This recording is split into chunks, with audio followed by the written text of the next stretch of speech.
So welcome to today's episode.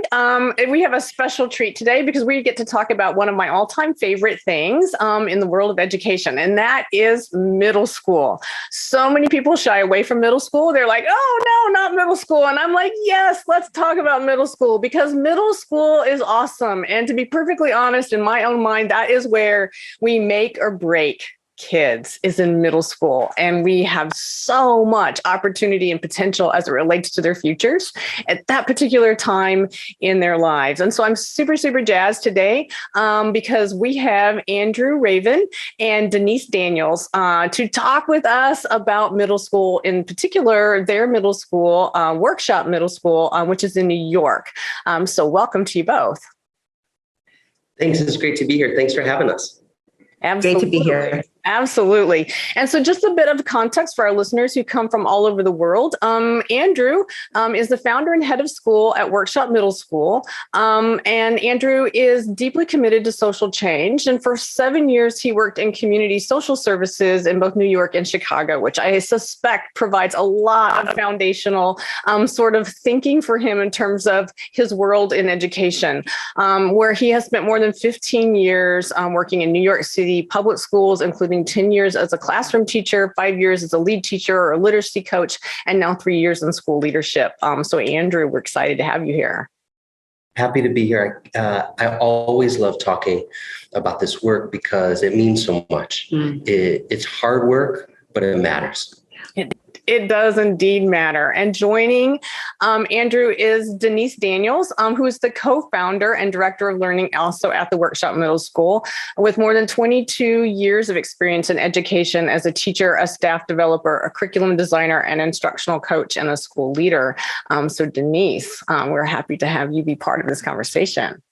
Glad to be here. Glad to amplify this conversation and modernize it, right? Because I think there's still a lot of we've been saying over and it's like, actually, let's look a little closer.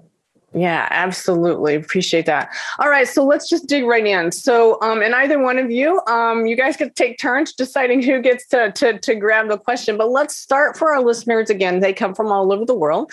So set a little bit of context for us first and foremost. What exactly is Workshop Middle School and why?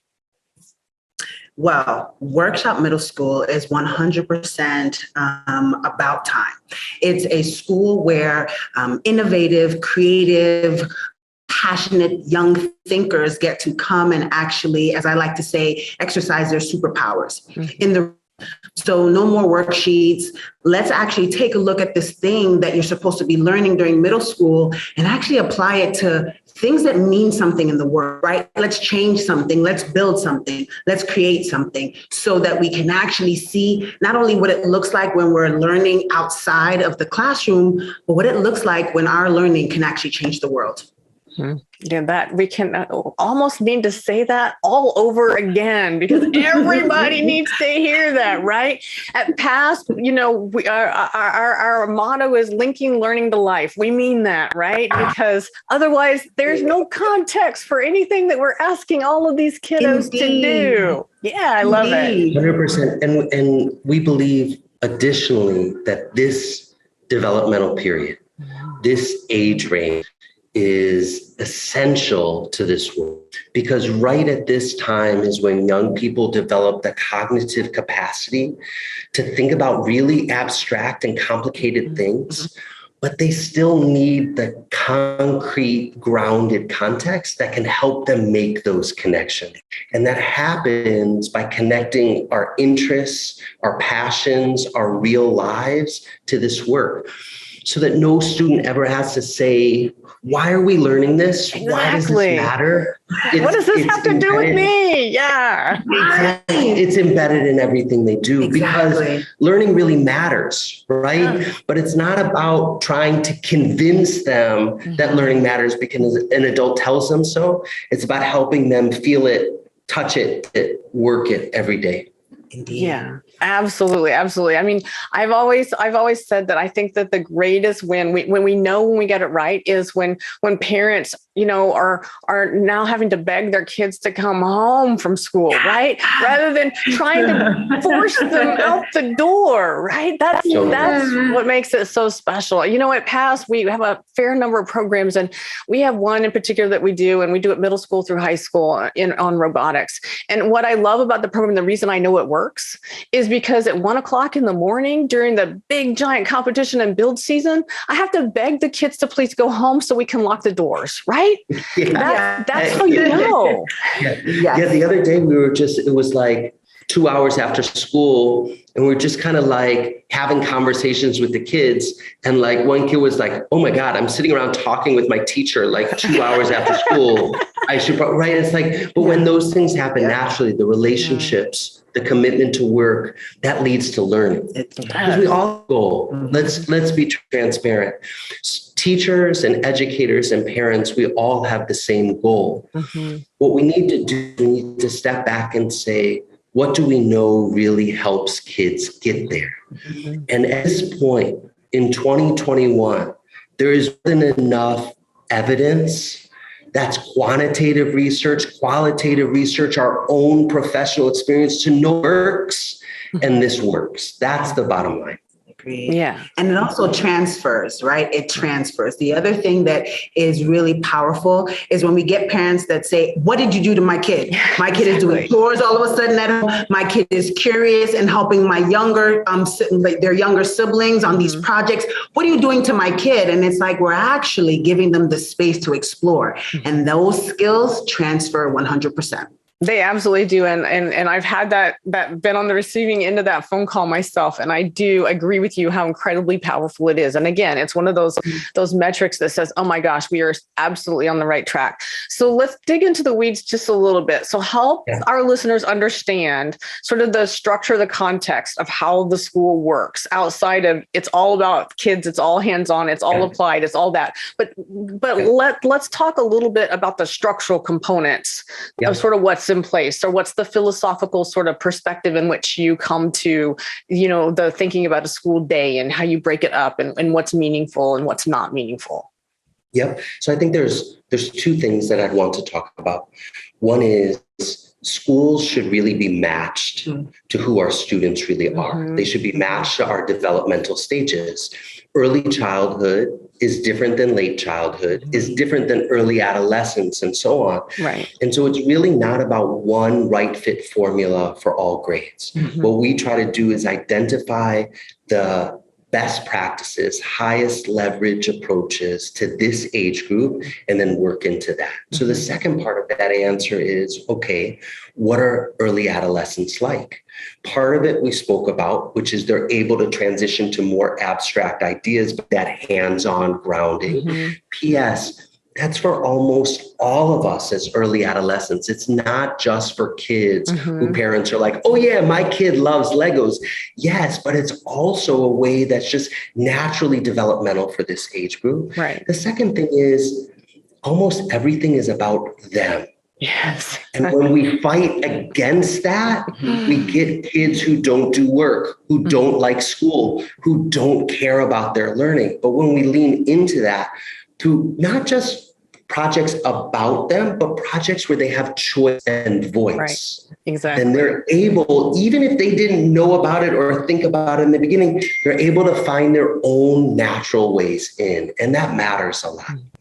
So logistically speaking, things like we start later in the day. So school for us starts at 9 a.m. because the adolescent brain is, so groggy. Yeah. So why start school at 7:30? Like getting them out of the bed is already a chore. So now we're going to do advanced math. Probably not. Well, and so we also understand that in the morning, you might have a little bit more focus. So our major or our core classes are in the morning. Then after lunch, kids get a little bit more antsy and squirrely. We have more self-directed or choice-driven courses that go on in the afternoon. So again, working with the way that young adolescents present rather than against it, because it's easier for us, or that's the way that we've always done it. Right. Right. Which we hear all the time. Well, it was fine for me. Why do we need to change this? I hear that from parents all the time. Or you hear from school districts. Well, no, that's not how we do things here.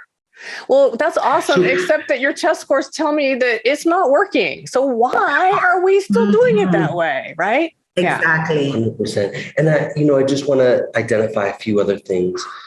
Relationships matter at this age. Mm-hmm. There's limits to the amount of relationships that human beings can hold meaningfully at any given point. And so small schools and small classrooms matter. Yeah. Because young people need to be seen and they need to be heard. We need to be able to catch them doing good, as well as we need to identify what their struggles are. It's also incredibly important that middle schools give considerable time to socio-emotional learning. So we have 2 hours every day, an hour in small group advisories, a half an hour at the beginning of the day, and half an hour at the end of the day when we come together as whole schools or whole grades, because being present in this space and building out a meaningful community space is just as important as learning where to put a comma or how to capitalize your sentence. Absolutely. I totally agree with that. I'm really curious to also within the structure of, this school is based in Brooklyn in New York. Is the school part of the New York City school system? Or is it completely independent? How does it work? Because we were talking a little bit before we started recording about the fact that students are now opting into from the school into a high school experience, and so that's a whole process in New York. And so help our listeners sort of understand the context of the relationship between the workshop school and everything else that's going on within New York City schools. So New York City public schools is its own thing. Many times it's a case study because it is quite a unique ecosystem. Yeah. And so both of us are actually, the majority of our professional experience comes from being New York City Department of Education teachers, right? Public school teachers. Yep. And there is magic and joy and wonder in there. But we noticed more and more that things were just so formulaic, and there were ways in which we wanted to move and discover. And as we moved up, we both kind of started off as classroom teachers and went on to do more and more things. We kept realizing that there were bumps in the road. And so we thought, we want to do something different. And so because we were able to have a little bit more freedom, and because we were able to have a little bit more say in the ways in which we were able to keep our class sizes small and make sure that we had truly diverse classrooms so that we had real conversations with everyone at the table, then we decided to be an independent school. Okay. And I think if I can just build off that last point for a second, we believe that diversity and equity improve education, that when students have access to adults and other children from different cultural and socioeconomic backgrounds, we learn more by being together. That the learning is more rich, it's more complex, and we become better human beings for understanding different perspectives. So even though we're an independent school, we provide 80% of our students with financial aid. Roughly 40% of our students are Title I, which means they would qualify for free or reduced price lunch. So that commitment is part and parcel of who we were. Just to highlight what Denise is saying, we believed in the mission of public schools, but we needed to build our vision outside of public schools. Yeah. And I think that's a beautiful way to express that, right? Because that is one of the big conundrums, I think, that a lot of folks that are looking to innovate bump up against, and they struggle with figuring out, how can I honor the public school system as an idea, which I as an individual fully believe in wholeheartedly, that we must have this. And then what an amazing gift we have in our country, that we have this public school system that's free for all who want to choose it. However, how do I then be my most innovative and creative self and actually be able to create working models that bigger system could potentially learn from me, right? Inside and outside. So I love the way you crafted that. And because it's don't hate the player, hate the game, Yes. right? That's what they used to say. Right. The system is filled with amazing people and even an amazing amount of wonderful ideas. But the way that the system is structured right now is to promote efficiency over efficacy. Right. Correct. And what we want to do is help promote other approaches that work. So there may always be some percentage of families that want to go to big box schools, and that's great. We're not out to tear them down, but we believe that more students and more families, and if I can say, especially students from traditionally disadvantaged communities, have more access to more progressive and more innovative education. Because too often those schools only get directed towards more white or more wealthy communities. We believe everybody deserves access to more innovative and more progressive schools. Yeah. Yep, We believe absolutely. in right fit schools. It's about right fit schools. Absolutely. And that is one of, I think, the single most important pieces of the bigger global, transformative school conversation is that if it doesn't fit within the community where it sits, if it doesn't meet the needs of the students that are trying to be part of it, and if it's not equitable and inclusive, we are never, ever, ever going to be able to change the paradigm that we are all working to make better. So I truly, truly appreciate that. Absolutely. So I want to talk just a little bit then about the mechanism. So as you're founding the school and you're getting it up and running, and now you're a couple of years in the space. But I also get the sense that part of the work that you're intentional about is the fact that there are so many lessons that could be learned inside of the workshop middle school. That how do you take these lessons learned, these amazing things that are happening, or even the things that were just an absolute disaster, because I know they existed, right? But how do you take the learning? Because we all do. Oh my gosh, Ken, I could write a book just about if I had only known, or next time. Right? But my question is really, how do you take those grand opportunities where teaching and learning happen side by side, I have no doubt, and you make them accessible so they can in fact impact that bigger, broader ecosystem, even if it's just within your own region? How do you do that? I think the most important way that we've tried to do that as a school is by connecting through a shared network of other innovative schools and other innovative school leaders. Because when you're a fish stream, everything is water pushing you back. But when you're in a school of fish, you have a purpose and you have a destination. So when we were founding our school, Denise and I traveled across the country to try to learn from other visionaries. We didn't have a sense of exactly who or what yet. But what we really discovered in all of our travels was that there's more amazing things and more amazing schools that exist than people know about. Oh, yeah. But everyone is in this silo because we're all fighting our own battles in our local communities. And the idea was, what if we got these amazing people together, still allowed every school to be who they are and to follow their thread and their vision? So we established something called the Innovative Schools Cooperative, which is both an online Slack community, as well as an in-person annual conference where our founders and our school leaders get together and we share what our problems are, where they can look at us without makeup. They can look at us with all of our, changes and real people. And we can talk about that honestly, because we spend so much time and energy trying to sell the world on the vision. We need the backroom support and opportunities to connect with each other and grow and be fed by other ideas and other people. Yeah, you need the safety. You need the safety of the behind the curtain, right? Yeah. Another way that we're looking to make sure that this work is moving in the community, right, and in the bigger conversation is we're hosting professional development. So this past summer, we had other educators that were able to join us as we looked at social emotional learning. And what does that look like when you articulate a dedicated advisory program? And then we were able to partner that with some deep dive into project-based learning, because this idea of, things happening in silos doesn't work as in schools, but it certainly doesn't work in classroom to classroom.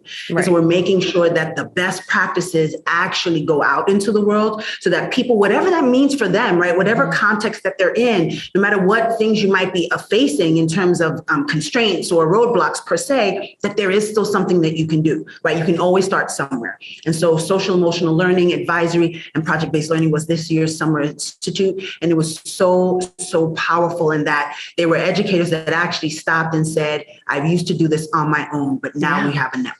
Yeah. And it does make a huge difference. And I've actually interviewed a number of different innovative schools that are part of your network on this program. Oh, yes. I love that entire ecosystem. So every chance we get to grab another one, let's tell their story, right? Because that's great. Yeah, no, absolutely. And the reason is because it is so mission aligned, right? I mean, the absolute selfish, full transparency is that the work that you're doing and your collection of innovative schools as part of your network are doing is so incredibly mission aligned and philosophically aligned to everything that the Past Foundation stands for and the work that we've been doing over the last almost 22 years now. And so it's quite frankly, it's comfortable because it's a language that we understand, and it's an advocacy and an efficacy from the teaching and learning in space that we know. Back to something you guys both started with at the beginning of this conversation. We know this works. Right. Exactly. So we want to be able to highlight and talk about that as often as we possibly can, because, to your point, Denise, there are teachers, we meet them all the time because there are incredible teachers out in the world and they are doing amazing things. And they're often doing these amazing things with a life and a classroom and a building filled with constraints. And yet they still rise above that because it's the best thing to do for their children. And because they have figured out in many ways how to work the system so that the passion that they bring into that room or into that moment every single day is the passion that they lead with. And yet that's not easy to do. Yeah. And here's the thing. This isn't about a kid, and it's not about a teacher, and it's not about a school. It's about a movement. Right. It's about building a movement that helps more families and more kids and more teachers know this is possible. Because when we start to crack open and help people understand this can work in real life, you can do this, it shows that they can do it too. It's like the same idea as representation matters. If we see some that we can relate to being successful in the world, that helps give us strength and voice that we can do it too.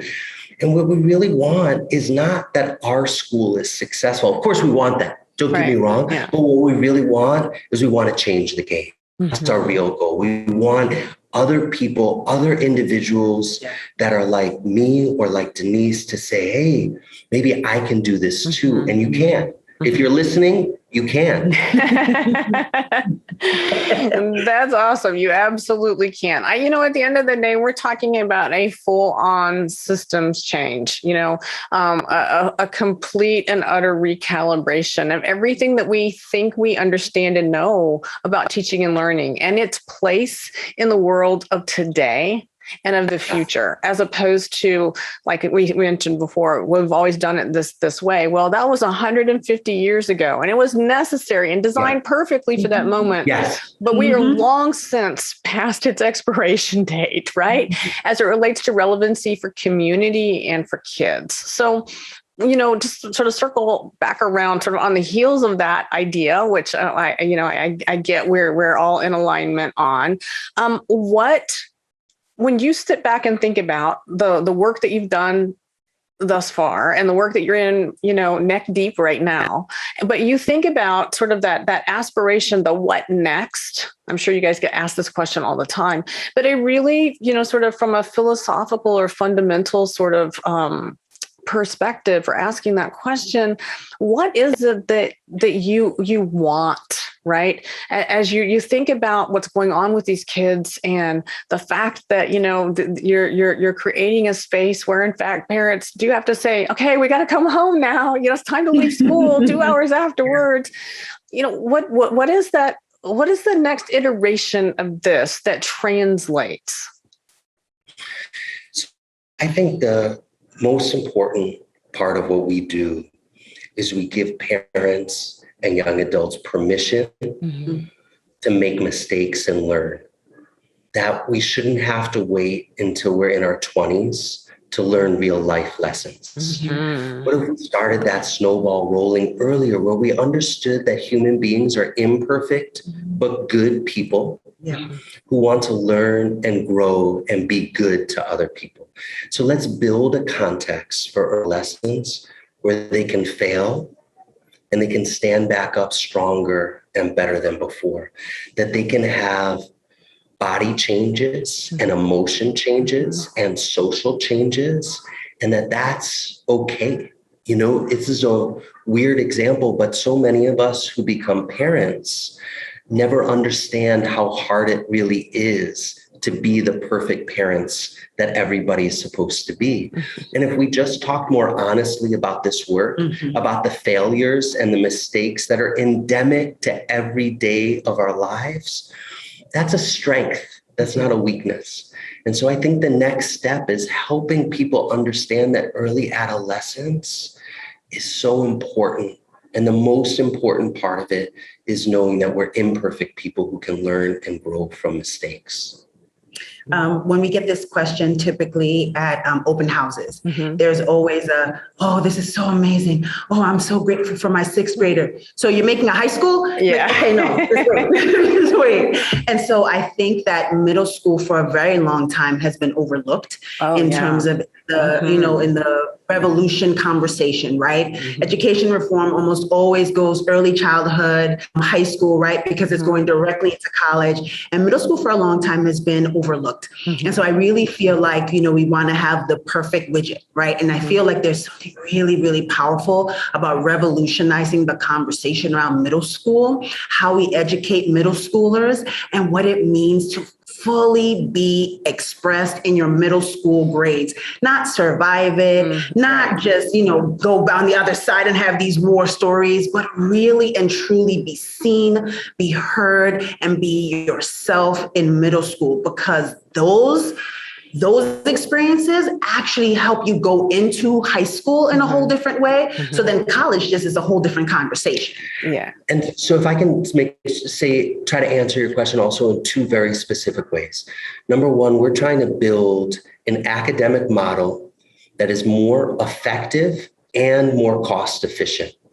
That means per pupil costs will be lower than traditional schools, but academic outcomes will be higher. If we're able to do that, we believe we've developed a model that can scale and develop in other communities and others across the United States. But we've also, in New York City, we've seen a lot of reform and change where the goal becomes the priority as opposed to the process. So what we're trying to do is build a school that can actually justify that expansion. That's number one. Number two is we want some of these core ideas to become diffuse in other middle schools throughout the country. We want to help teachers understand, as Denise was saying before, if you start just with this one idea, that helps. Yeah, it grows. Because right now, middle schools are dark places for too many of our kids. About 70% of middle schoolers say that their biggest problem is anxiety and depression on a daily basis. I cannot underestimate how much our middle schoolers are suffering in traditional schools. And we may not talk about it enough, but they just push it down into their hearts. It doesn't mean it disappears. Yes. Right. So we need these places. And the more, even if it's not our school, the more educators and the more schools who can take some of these core essential ideas for middle school, everybody wins. Yeah, 100%. Yeah, I agree with that. And I love Denise. And in fact, I'm going to I'll borrow. We'll call it borrowing. Sharing, you're sharing. Yeah. Revolutionizing middle school. I love that, right? Because it puts in the mind a catalyst unlike anything we've talked about before. And that is really, to both of your points, that is where we need this conversation, not just to go and be, but to live. So I love that very, very much. And I am, in fact, going to borrow that. Absolutely. Absolutely. One of the things that I always like to do with this program is to just very upfront recognize that, there are many, many communities around the world that have 1,000 different struggles that are unfamiliar to us, no matter where we happen to be. But within that sort of understanding, there is also a universal opportunity to do and be better as it relates to our children. That's just one of those foundational sort of components of the majority of humanity. And yet we sit in whatever the situation that we have, especially in systems that are, again, extremely, extremely inflexible. But I've been sitting here listening to Andrew and Denise, and I've grabbed nuggets, but I'm afraid in my own community for a whole host of reasons. What would you tell that teacher out there that says, oh my gosh, I want to be just like them. I want to do what I hear them talking about? Because I always like to end the program recognizing that sometimes folks really struggle to figure out how to take what I've heard and make it granular to my own classroom first, so that it can change my own mindset, my own practice, my own interactions with my students and with my families, and that become a catalyst, for something perhaps bigger in my community or my school. Yeah, I always say for many years, for about 10 years, I was actually a coach, and I traveled the country. And oftentimes the very first conversation when I meet teachers is like, oh, yeah, that's cute. It won't work here, right? Exactly. That's the first conversation. Yeah. Right. And so the second conversation is, okay, dream again, right? Yeah. Because many times we've let go of this ability to dream because we've heard no too many times. Mm-hmm. And so I always say the first thing is dream again. What is it that you really want to do, right? What is it that you just kind of your secret educator heart of hearts has been like throbbing for, right? But really quietly in the back, almost like a whisper. Yeah. So I always say, listen to the whisper. That's number one. Number two, what's one small thing that you can do? What's one small thing that you can do? Is it a pilot? Is it a project?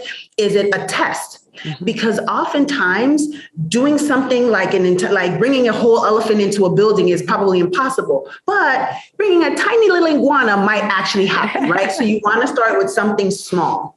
Third, invite someone along. Yeah. There's nothing like a partner, because when I tell you that there have been times where I'm like, and Andrew's like, no, so let's talk. And so it's just so amazing to have a partner. So dream again, start small, bring a partner. I think that's great. I mean, I'm inspired. But I think a very granular thing that I would say to teachers is that my teaching changed when I gave independent time for students to work on things that they believed in and cared about. It caused a sea shift culture of my classroom, which transformed my heart and my brain for how I thought about this work. Kids are so used to being automatons that are being pushed around, that it's transformative for them when a teacher says, let's take X amount of time every day, every week, every month, wherever you start, for you to find projects, books, writing, work that you care about and want to build, make, or do. That can unlock a student's passion.